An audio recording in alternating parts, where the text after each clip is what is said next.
Hello दोस्तों, video में आपका स्वागत है। मैं हूं राकेश कुमार और आप देख रहे हैं GIS हिंदी। दोस्तों, आज हम पढ़ने वाले हैं कक्षा 8 के गणित विषय का पहला चैप्टर परिमेय संख्याएं। तो दोस्तों, चलिए वीडियो को शुरू करते हैं।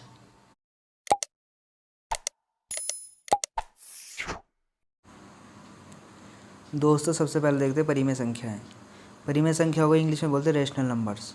दोस्तों, ये होती क्या है, देखो, P/Q के रूप की सभी संख्याएं परिमेय संख्या कहलाती है। जहां पर आपको ध्यान रखना होगा Q = नॉट ज़ीरो, Q जो है ज़ीरो नहीं होगा, यानी कि नीचे वाला जो ये नंबर दे रखा है Q, ये ज़ीरो नहीं होगा। ठीक है, इसके कुछ उदाहरण है वो देख लीजिए। जैसे कि 1/2 ये भी परिमेय संख्या है। देखो, ये ऊपर वाला 1 P है, नीचे वाला ये 2 Q है। ऐसे ही 5/3 ये भी देखो, ऊपर वाला P है, नीचे वाला Q है। लेकिन यहाँ पे 1 2 3 0 -1 -2 ये चलता रहेगा, ऐसे ही कुछ भी ले सकते हैं। ये यहाँ पे है तो परिमेय संख्या, लेकिन देखने में लग नहीं रहे। क्यों नहीं लग रहे, उसका रीज़न है। देखिए दोस्तों, ये परिमेय ही संख्या है। देखिए कैसे पता चलेगा। जैसे कि आपका ये 1 है, 1 देखने में तो नहीं लग रहा है, लेकिन हमें मालूम है हम किसी के भी नीचे 1 लिख सकते हैं। अब देखिए परिमेय संख्या बन गया। ये हो गया आपका P और नीचे वाला हो गया आपका ये Q, बन गया परिमेय संख्या। ठीक है, P/Q के रूप का हो गया ये। ठीक, बस आपको ध्यान ये रखना है कि नीचे जो Q है, ये नीचे जो यहाँ पे Q है वो ज़ीरो नहीं होना चाहिए। बस अगर वो ज़ीरो हुआ, अगर इस तरीके से हुआ, तो वो परिमेय संख्या नहीं होगा। ये ध्यान रखना है आपको। ठीक है, ऐसे ही आपका देखिए, यहाँ पे जो ज़ीरो दे रखा है, ज़ीरो भी परिमेय संख्या है। क्यों? क्योंकि ज़ीरो के नीचे आप 1 बना लो, हो गया परिमेय संख्या। ऊपर वाला बन गया P और नीचे वाला ये बन गया Q। ठीक, देखिए Q ज़ीरो भी नहीं है ना, तो ये हो गया आपका परिमेय संख्या। ऐसे ही सभी जितने भी नंबर हैं सारे यहाँ पे परिमेय संख्या ही हैं। ठीक है दोस्तों, अब इसकी एक्सरसाइज करते हैं। दोस्तों, अब देखते हैं प्रश्नावली 1.1 का पहला क्वेश्चन। पहले का भी पहला पॉइंट है। इसमें देखिए दोस्तों, क्वेश्चन जो दे रखा है यहाँ पे -2/3 × 3/5 + 5/2 - 3/5 × 1/6 ये क्वेश्चन दे रखा है। इसे हमें सॉल्व करना है। सॉल्व करने के लिए हमने क्या किया, सबसे पहले मैंने क्वेश्चन को देखो ऐसे कैसे उतार दें यहाँ पे। ठीक है, फिर आपको पता होगा एक नियम होता है बॉड मास का रूल होता है एक, उस नियम के अकॉर्डिंग चलेंगे। बॉड मास में सबसे पहले हम ब्रैकेट सॉल्व करते हैं। इसमें तो ब्रैकेट है ही नहीं, लेकिन फिर हम बी से देखो यहाँ पे ब्रैकेट होता है, ब्रैकेट इसमें है ही नहीं। फिर हम ओ से ऑफ होता है, ऑफ का मतलब इसमें मल्टीप्लाई ही होती है, वो भी इसमें नहीं है। डी का मतलब डिवाइड, वो भी इसमें नहीं है। तो फिर आता है मल्टीप्लाई इसमें है। तो ये चीज़ें तो है ही नहीं, इनको तो हटा ही देंगे। तो हम मल्टीप्लाई से शुरू करेंगे, सबसे पहले मल्टीप्लाई करेंगे इसके अंदर। ठीक है, तो मल्टीप्लाई कर लेते हैं। ये देखें यहाँ पे मल्टीप्लाई का साइन इन दो के बीच में, तो इन दो के बीच में हम कैलकुलेशन करते हैं पहले। देखो, ये 3 से 3 कट गया। ठीक है, अब इधर देखिए कहाँ पे मल्टीप्लाई का साइन, ये रहा इन दो के बीच में, 3/5 और 1/6 के बीच में। तो इनको भी ऐसे डिवाइड कर लेते हैं। 3 × 1 = 3, 3 × 2 = 6, ये भी कट गया। ठीक है, अब क्या चीज़ आ गई हमारे पास, इनको काट करके अगली लाइन में हमारे पास बचा है यहाँ पे ऊपर से -2 ये रहा, और इधर की साइड नीचे से 5 ये रहा। ठीक है, ऐसे ही इधर का ये तो प्लस में आ गया पूरा, ऐसे कैसे यहाँ पे देख सकते हैं आप। ठीक है, इधर चेंजेस क्या हुए यहाँ पे, 3 × 1 = 3, 3 × 2 = 6। यहाँ पे हमारा आया है ये, यहाँ पे तो बच गया 1, ऊपर से देखो ये आ गया यहाँ पे 1 और नीचे 5 ऐसे ही रहा, ये इंटू गुणा ऐसे ही रहा, ऊपर का 1 और नीचे 2 जो बचा था वो आ गया। ऐसे कैसे हमने लिख लिया, जो बच गया हमने ऐसे कैसे उतार दिया उसको बिल्कुल। अब हम क्या करेंगे, कैलकुलेशन को आगे बढ़ाएंगे। ये देखिए, वापस से मैंने फिर वो ऐसे उतार दिया, ऊपर वाला ये भी ऐसे उतार दिया, इनकी मल्टीप्लाई कर दी आपस में दोनों की। ठीक है, इनकी मल्टीप्लाई करके, इनकी जो है मल्टीप्लाई करके ये आ गया। ऊपर तो 1 रहा, नीचे 5 × 2 = 10 आ गया। ठीक, अब देखिए इसमें आगे क्या करना है दोस्तों। देखिए इसमें अब हमें लेना है एलसीएम। नीचे यहाँ पे आप देख सकते हैं, इन जो नीचे दे रखा है 5, 2 और 10, इनका एलसीएम लेंगे। एलसीएम लेने पे जो एलसीएम आएगा वो आएगा 10, 10 आ गया। वही 10 आपको क्या करना है, ऐसे नीचे लिख लेना है, जैसे मैंने यहाँ पे लिख रखा है।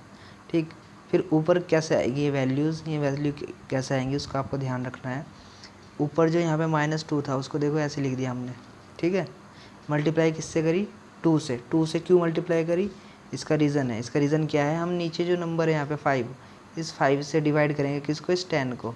तो 5 × 2 = 10, 2 आएगा, तो वो 2 यहाँ पे हमने लिख दिया। ठीक है, तो एक तो ये आ गया।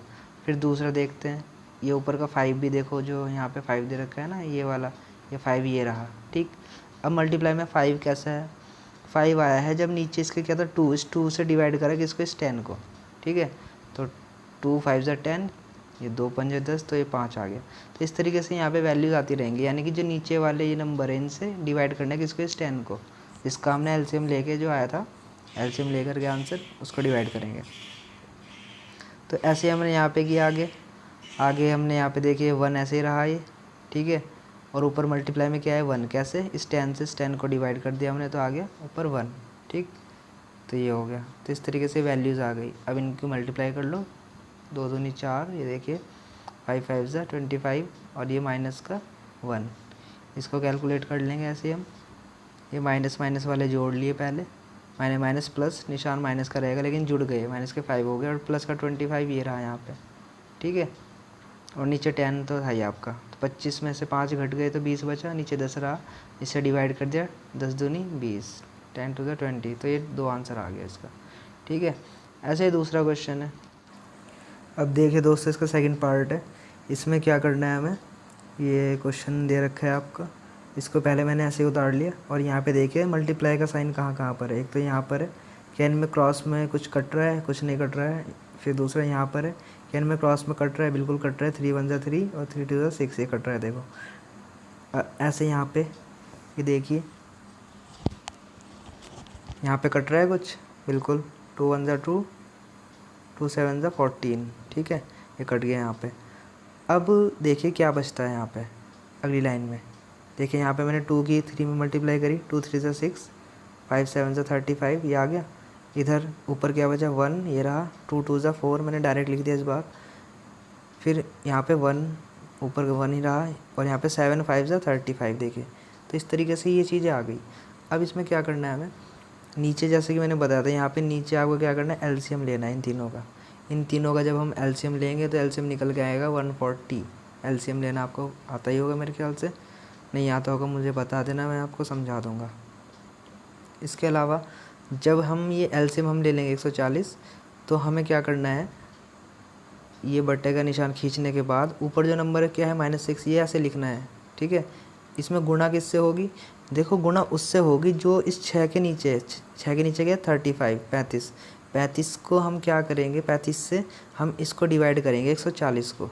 35 से जब हम 140 को डिवाइड करेंगे तो 4 आ जाएगा डिवाइड होकर के, वो 4 से गुणा करनी है, ठीक है।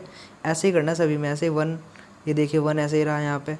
1 में किससे गुणा होगी, उससे गुणा होगी जब इस 4 से हम भाग करेंगे 140 में, और भाग करके जो आएगा 35, उससे गुणा हुई, देखो, ठीक है। यानी नीचे वाले से भाग करना है किसको, जो एलसीएम लिया उसको, और जो बचेगा आंसर आएगा, भागफल आएगा, उससे गुणा कर देनी है, ठीक। अब जैसे यहाँ पर देखिए इस वाले में ऊपर क्या है यहाँ पे 1, ठीक है। इस 1 में किससे गुणा होगी, जो जब 35 से मैं भाग करूँगा, 35 से जब मैं भाग करूँगा किसको, 140 को, भाग करने के बाद जो आएगा उससे गुणा होगी उस 1 के साथ, ठीक है। तो मैंने अभी यहाँ पे 1 वैसे लिखा नहीं है, 4 के पास मैंने 4 ही लिख रखा है, क्योंकि आप चाहे तो 1 को लिखो चाहे ना लिखो, आपकी इच्छा है, 1 तो 1 ही रहेगा, ठीक है। तो मैंने क्या किया, 35 से 140 को डिवाइड किया, तो आंसर आया मेरा 4। 4 बार जाएगा तो उस 4 की गुणा कर दी मैंने इस 1 में, तो आंसर क्या आएगा, 4 ही आएगा, ठीक है। तो मैंने वो 4 यहाँ पे लिख दिया, ठीक। अब आगे क्या करना है, इनकी कैलकुलेशन करनी है। इसको 6 चौक 24 आ गया, 35 एकम 35 आ गया, 4 एकम 4, 140 एकम 140, ये देखिए यहाँ पे आपने मल्टीप्लाई कर दी, ये देखिए। अब देखो माइनस माइनस वाले जुड़ गए, देखो 59 आ गया, लेकिन निशान माइनस का रहेगा, माइनस माइनस प्लस, लेकिन निशान माइनस का रहा, प्लस का 4 ऐसे ही रहा, ठीक। अब आगे देखते रहिए। अब देखो यहाँ पे 59 और प्लस का 4 ये घट जाएगा, तो कितना बचेगा, माइनस का 55 और नीचे रहा 140। इनको डिवाइड कर लेंगे 5 से, तो 11 आ गया, यहाँ पे 5 से 28 आ गया, ठीक है। तो इस तरीके से ये आंसर आ गया आपका। आगे देख लेते हैं अब दोस्तों। अब बाकी के क्वेश्चन जो है हम NCERT सॉल्यूशन से करेंगे। दूसरा क्वेश्चन है जैसे यहाँ पे ये है कि निम्नलिखित में से प्रत्येक के योज्य प्रतिलोम लिखिए। इसमें क्या करना है, योज्य प्रतिलोम लिखना है।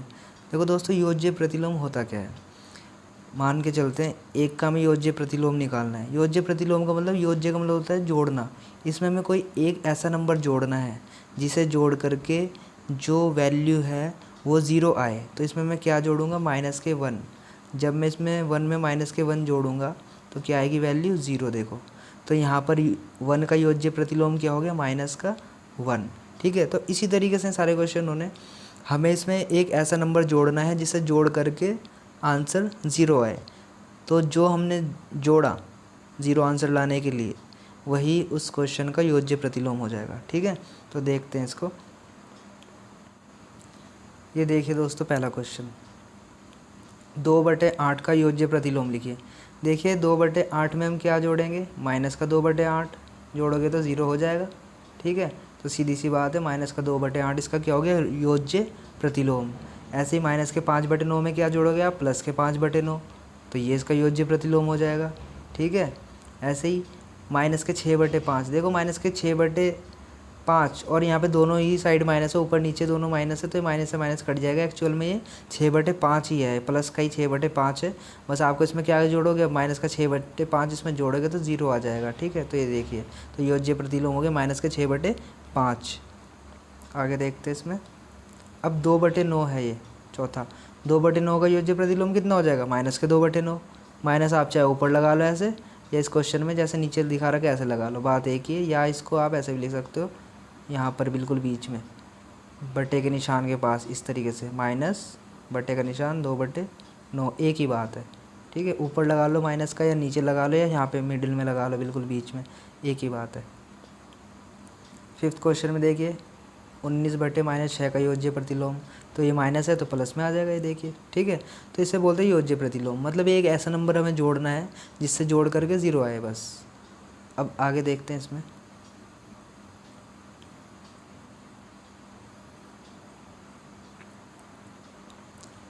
दोस्तों अब देखते हैं तीसरा क्वेश्चन।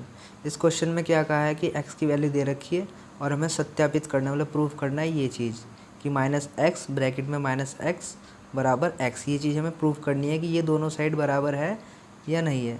तो बहुत आसान है, मैं इसको आपको इजीली यहीं से समझा देता हूँ। ये देखिए, मान लीजिए ये है, ये हमें प्रूफ करना है। ठीक है, तो सबसे पहले LHS देखिए, इसकी लेफ्ट हैंड साइड मैं एक ही बारी में दोनों को लेके चल रहा हूँ। इधर कौन सा निशान है, माइनस, माइनस लगा दिया मैंने ब्रैकेट, फिर अंदर माइनस है लगा दिया मैंने। x की वैल्यू कितनी, 11/15।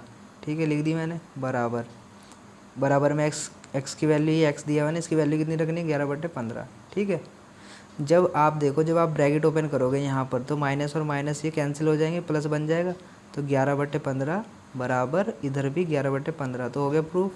ठीक है, तो इस तरीके से प्रूफ करना है, ये कोई दिक्कत नहीं है। ऐसे बी वाला क्वेश्चन कर सकते हैं आप, ये बी वाला इसका सेकंड जो पार्ट है ये वाला बता देता हूँ मैं ऐसे ही करके आपको। बस आपको क्या करनी है, वैल्यू रखनी है। कितनी वैल्यू रखनी है इसमें, -13/17। यहाँ पे दिखा देता हूँ आपको करके मैं, यहाँ पर ये देखिए, माइनस ब्रैकेट में -x बराबर x। ठीक है, ये प्रूफ करना है, तो ये रहा माइनस, ये रहा माइनस, और जो वैल्यू दी है वो दी है हमें -13/17। ठीक है, तो माइनस के, मैं इसको यहाँ पे स्क्वायर ब्रैकेट लगा लेता हूँ, -13/17 x की वैल्यू, इसलिए मैंने वहाँ पे स्क्वायर ब्रैकेट लगा लिया क्योंकि डबल ब्रैकेट हो रहे थे यहाँ पे। और इधर x की वैल्यू कितनी दे रखी है क्वेश्चन में, -13/17। ठीक है, अब देखिए बाहर माइनस है एक। ठीक, अब ये जब मैं इस माइनस को, इस ब्रैकेट को खोलूँगा, ये दोनों माइनस माइनस क्या हो जाएंगे, प्लस, यानी कि 13/17 हो गए। ठीक है, और इधर -13/17, और देखिए इधर भी ये बाहर माइनस है और इधर भी माइनस है, तो दोनों हो गए ना इक्वल। तो इस तरीके से हम प्रूफ कर सकते हैं बस। तो इसमें कोई दिक्कत नहीं थी, बस आपको वैल्यूज़ रखनी है और आंसर निकालना है। ठीक है, अब अगले क्वेश्चन देखते हैं दोस्तों। अब फोर्थ क्वेश्चन है, इसमें हमें निकालना है गुणात्मक प्रतिलोम। अभी हमने निकाला था योज्य प्रतिलोम अभी थोड़ी देर पहले ही, अब हमें निकालना है गुणात्मक प्रतिलोम। योज्य प्रतिलोम में क्या करा था हमने, कोई एक ऐसा नंबर जोड़ा था ताकि जोड़ करके 0 आए। लेकिन गुणात्मक प्रतिलोम में हम क्या करेंगे, गुणा करेंगे किसी नंबर से ताकि गुणा करके 1 आए, इसमें 1 लाना है। जैसे कि पहला क्वेश्चन लेके चलते हैं, -13, तो -13 में मैं किससे गुणा करूँगा कि गुणा करके 1 आए, इसके प्रतिलोम से, यानी कि इसके उल्टे से, यानी कि 13 का क्या हो गया, -1/13, इसका उल्टा कर दो तो ये कट जाएगा, तो कितना बचेगा, 1। तो ये जो आंसर है यहाँ पर, ये आपका गुणात्मक प्रतिलोम है। ठीक है, तो आपको क्या करना है, बस प्रतिलोम करना है, उल्टा करना है। जैसे कि यहाँ पे है -13/9 19 का निकालना है, तो आप क्या लोगे, इसका उल्टा कर दोगे, -19/13 कर दो बस, तो कटफट के जो है ये 1 आ जाएगा। तो एक तरीके से ये वाला इसका गुणात्मक प्रतिलोम हो गया। ऐसे सारे करने हैं क्वेश्चन, ठीक है। अब इस वाले में देख लीजिए आप, फोर्थ वाले में, फिफ्थ तो बहुत ही, ये थर्ड तो बहुत ईजी है, उल्टा कर लो इसका और हो जाएगा। फोर्थ वाला देखिए, ये -5/8 है, ठीक है। पहले हम इनको क्या करते हैं, इनकी मल्टीप्लाई कर लेते हैं आपस में, जैसे कि सीधा सीधा इसको सिंपल फॉर्म में ले आते हैं। इससे 5 3 से 15, ये आ गया आपका 15, गुणा करके 15 हो गया, माइनस माइनस कैंसिल हो जाता है मल्टीप्लाई करने पे। 8 7 से 56, यानी 8 7 56, ये हो गया। अब इसका निकालना है आपको गुणात्मक प्रतिलोम, तो आप इसका उल्टा कर दो, 56/15 कर दो, बस हो गया। ये देखिए कट के 1 आ गया, तो ये 56/15 इसका गुणात्मक प्रतिलोम है, ठीक है। ऐसे अगला क्वेश्चन देख लो। फिफ्थ क्वेश्चन में क्या करना है, इनकी पहले मल्टीप्लाई कर लो, 2 आ गया ऊपर, नीचे 5, देखो 2 1 2, माइनस माइनस प्लस हो गया। ऐसे इसका भी निकालोगे आप, 5/2 उल्टा कर दोगे, ठीक है। इसमें भी 1 आ जाएगा कट फट के, तो ये हो गया इसका गुणात्मक प्रतिलोम। ऐसे -1 का कितना हो जाएगा, -1 का हो जाएगा आपका 1/-1, ठीक है। यानी कि -1 का -1 ही रहेगा, अपने आप ही प्लस में आ जाएगा। -1 का आप डायरेक्ट -1 भी लिख सकते हैं, कोई दिक्कत नहीं है, या 1/-1, क्योंकि 1/-1 भी -1 ही होता है, तो आप डायरेक्टली -1 का जो गुणात्मक प्रतिलोम है वो जो है -1 ही आएगा, ठीक है। आगे देखते हैं अब दोस्तों। फिफ्थ क्वेश्चन में देखिए, इसमें कहा गया है कि नीचे जो हमें क्वेश्चन दिए हुए हैं उसमें गुणधर्म बताने, कौन कौन से गुणधर्म लगे हुए, तो देख लेते हैं कौन कौन से गुणधर्म है। यहाँ पे देखते हैं, पहले क्वेश्चन में देखते हैं कौन सा गुणधर्म लगा हुआ है। ये देखिए दोस्तों, इसमें ना गुणा 1 से हो रही है, -4/5 में 1 से गुणा करो, या 1 में -4/5 से गुणा करो, आंसर आना है -4/5 ही।